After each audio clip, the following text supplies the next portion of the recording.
Hey everyone, Updog here, and today we're talking about a new game that I was invited to do a beta test on. It's called AFK Journey, and a little bit about the game before I get started here. It's an open world RPG, and it's also kind of a gacha game, but apparently the main story is driven by adventures in a 3D world, and I really like the art already. I haven't even opened the game yet. You'll be watching me open up the game for the first time. The artwork looks really great, and the visuals look great to me anyway. So that part so far I'm pretty impressed with. So it is very similar supposedly to a game called AFK Arena, which Lilith Games makes this game and that game. Lilith Games is also known for a game called Warpath Ace Shooter, and another fairly popular game, it appears, called Rise of Kingdoms. Now, I hardly have time to play more than one game, which is Marvel Strike Force, as you know, but I thought I would give this one a try and see what it's all about. Just some of the notes from the devs here on this game I just wanted to go over real quick before I get into it. There is world exploration in this game. It's a fantasy world where players are free to adventure, solve puzzles, and hunt for treasures. The world itself will have sunrises, sunsets, rainy days, things like that, so that's kind of cool. Various puzzles will be in the world, like walking tiles, moving balls, controlling light beams, and many more apparently.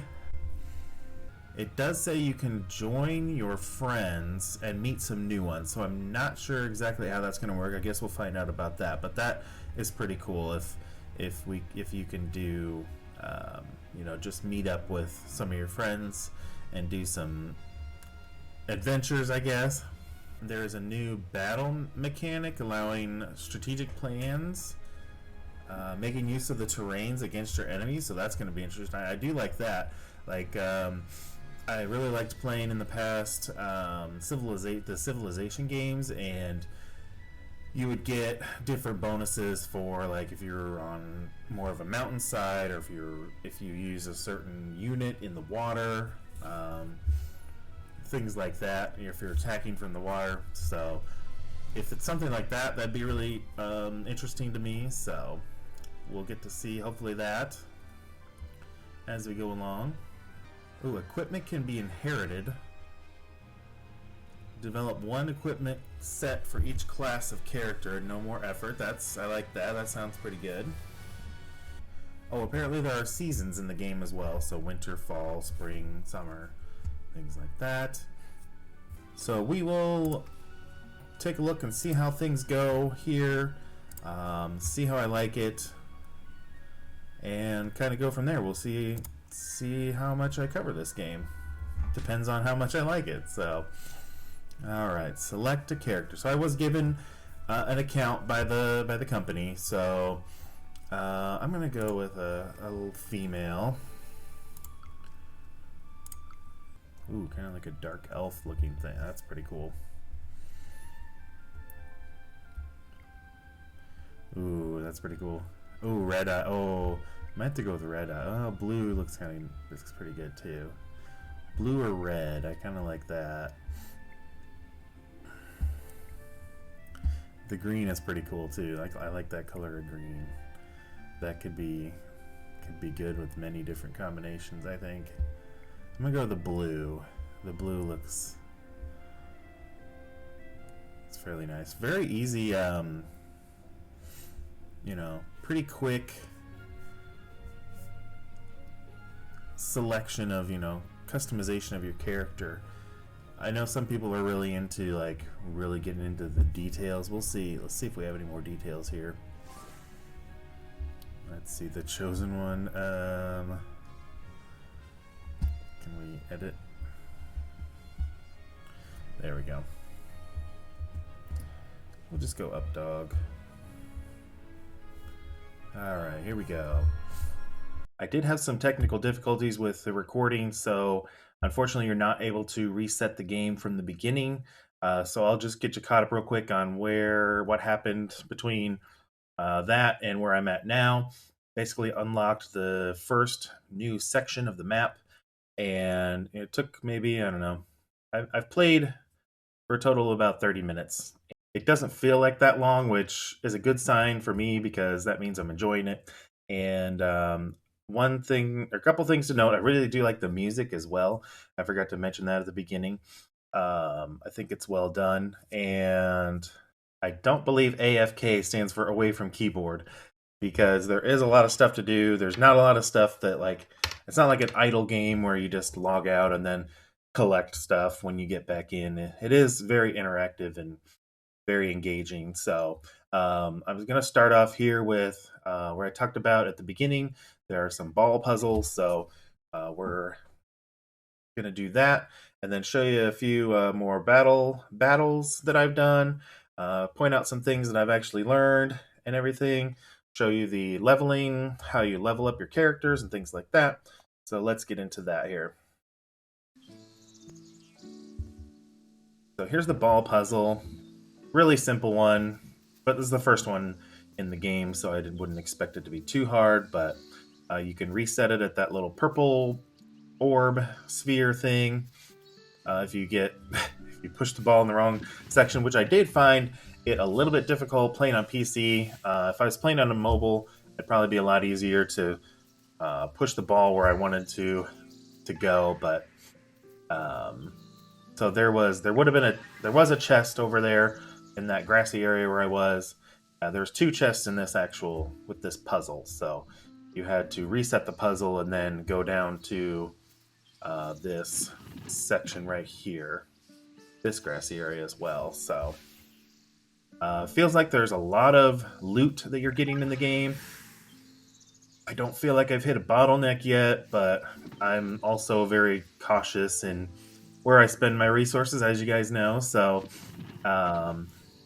maybe there will be I only saw one pop-up offer so far, which you'll see it in this video, and this is about after probably a total of about 45 minutes playing. So that's not bad, I didn't think. So all right, so there's the ball puzzle. We're gonna go off and go do some battles now.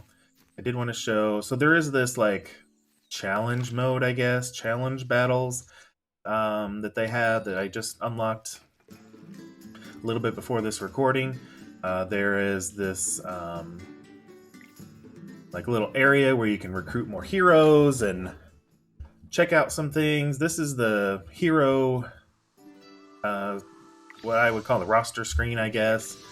This is how you level up your characters. Really seamless, really quick, really fast, and it's nice that it shows you how much resources it takes. It's kind of hard to see at the very bottom there, but it's how many resources it takes versus how much you have.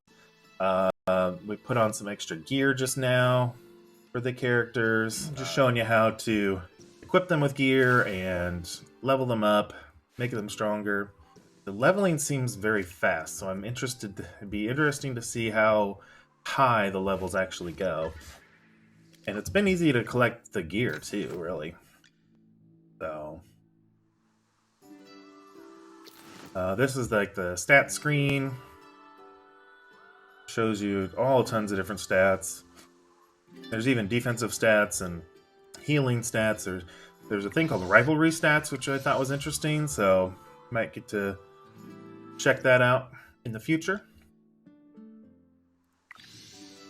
Like I said before, I don't mind this kind of artwork. I think it's actually probably a little bit better than like Lord of the Rings. I did play Lord of the Rings Heroes of Middle Earth for a while.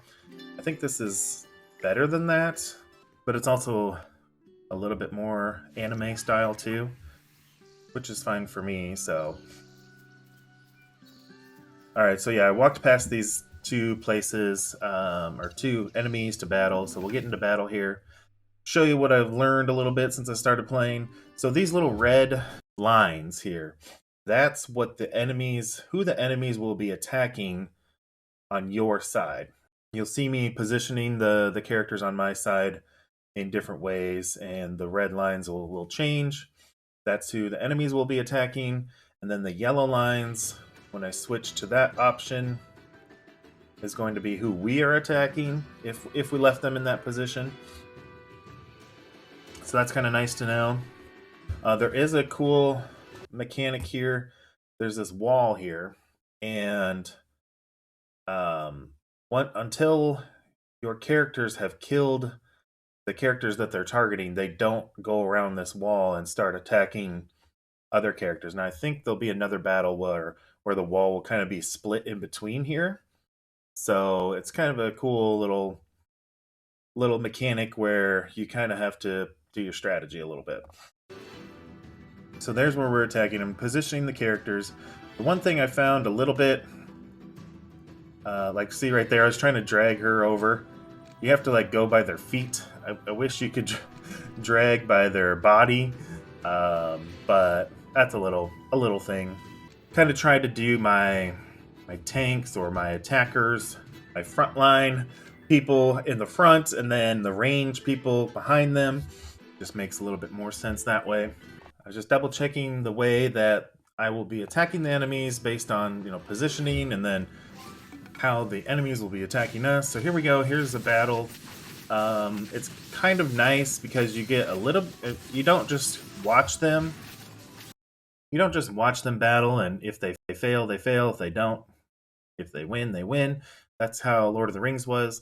This one, you actually is a little bit more interactive during the battles. You'll see down here at the bottom that they'll catch on fire. Your characters will. That means they're ready for their ultimate, and you just click on their ultimate, and then you'll have to select where to attack that or place the ultimate on the battlefield.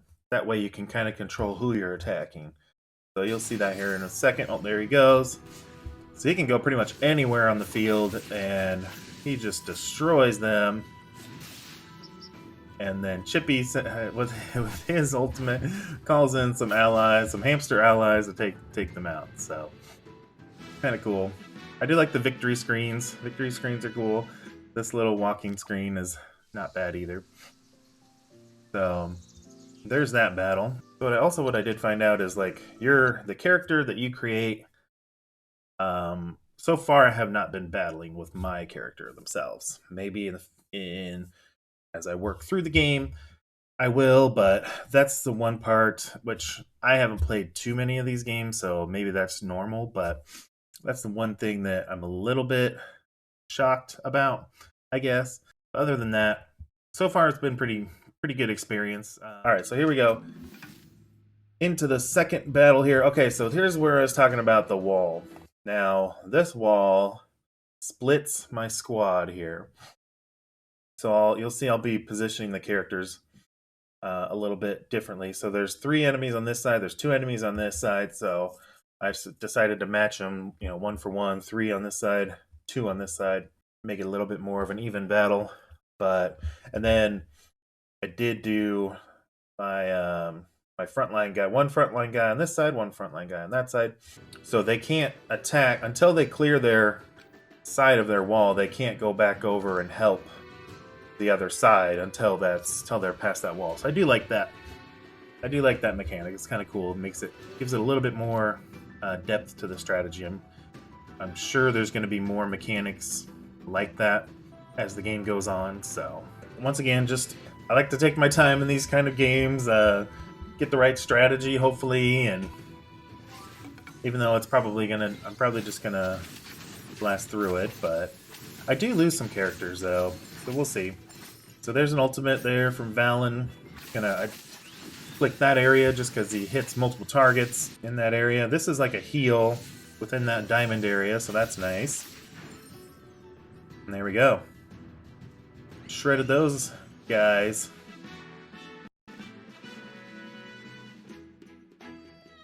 Alright. So gonna go get that chest over there by the camp. And I decided to go back to this cave because I was like, I wonder if there's anything over here. But then I found you could go in the cave, which is really cool. I like doing cave missions and other RPGs and stuff, so this was cool that they added this in here. Nice, get some nice loot. Got to do a battle, of course. What would a cave be without a little battle? So Now they have a wall on their side, which was interesting too. So I kind of split the squad into 2 sections again.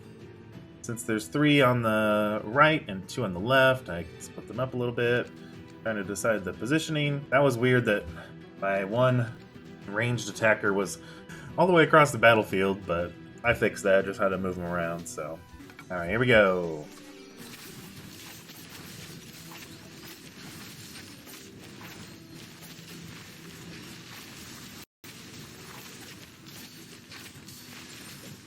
So, sometimes, yeah, see, I lost Valen there. So I normally don't, just like Marvel Strike Force, I normally don't upgrade my characters unless I have to, unless I'm not beating the current content. So, same strategy, no matter what game I'm playing.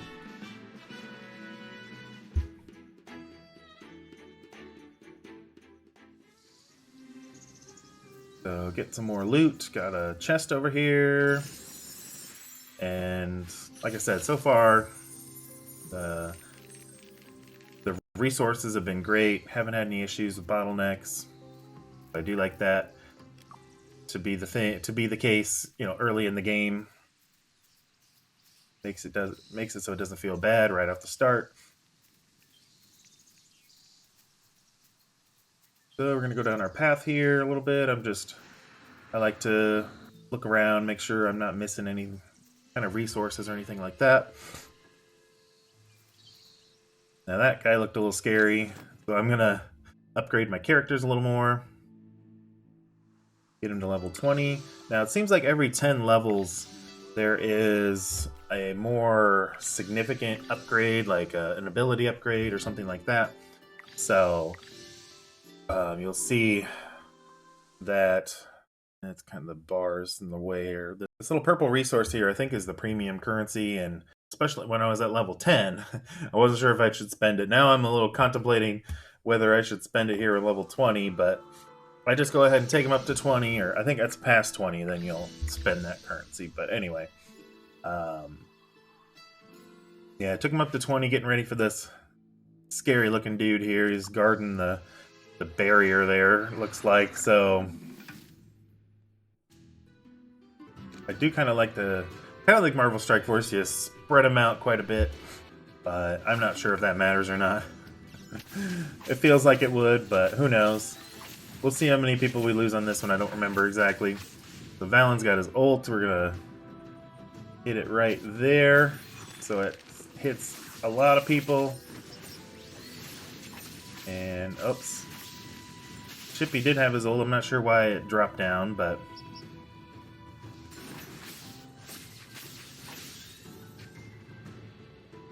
there we go. I guess that was a little easier than I thought.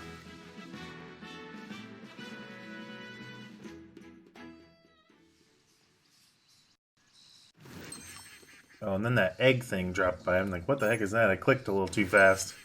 So this is where that offer comes in. $1.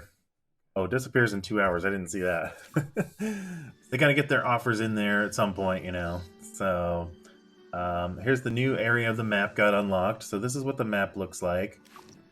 Also, I think, yeah, you can zoom in a little bit, but it doesn't stay zoomed in if you're walking around and stuff like that, which is a little bit of a bummer. It's kind of nice to see the up close graphics. All right, here comes another enemy we're going to take on. And then this is a new mechanism called Buff Double Cast. And so basically, when you do an ultimate, whoever you do the ultimate with, the hero basically is another, they call it a phantom, basically a duplicate of your hero does the ultimate as well. So basically more damage. Pretty cool. But I couldn't figure out where the buff tile was exactly. That's why I'm trying to look around like, well, where is it? Where is it? But as I play more, I'm sure I'll figure it out. If you guys can see it, make sure to let me know down in the comments what I'm missing, because I honestly don't see it anywhere on here. Even looking back at the footage here, don't see it at all. I'm not sure where it is. So So, analyzing my strategy here. The frontline guys are going to take a lot of damage here, so... Alright, here we go.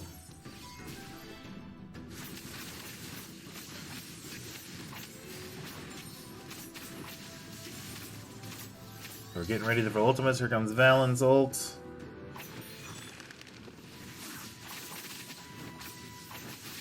Oh, okay. I guess it's just automatic. It looks like Valen did his ult twice there, so that's okay. Alright.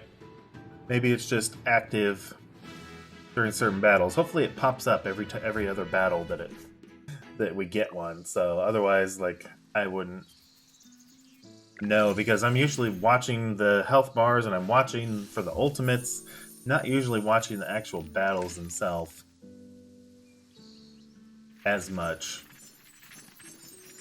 Alright, got some loot, got some chests, and that was it for that recording that I took. Hope that gave you an idea of what to expect in this game. Apologize for the interruption and the technical issues there, but it is what it is. With sometimes when you're recording videos, that happens. So overall, so far, I've been playing about 45 minutes or so total. Been enjoying it quite a bit. It's keeping me engaged, and they're slowly adding stuff that's not, doesn't feel like it's overwhelming. And like I said, the resources are flowing in quite nicely, so I can upgrade my characters. So yeah, be interested to see what happens as we go along in the game. If you want to see more of these videos about this game, let me know. I'm sure I may be making more. It's hard to tell with a game like this. Supposedly global launch is going to be sometime early this year, 2024. And yeah, I guess that's all I have for you for this one. Make sure to spend those resources wisely, and we'll catch y'all later.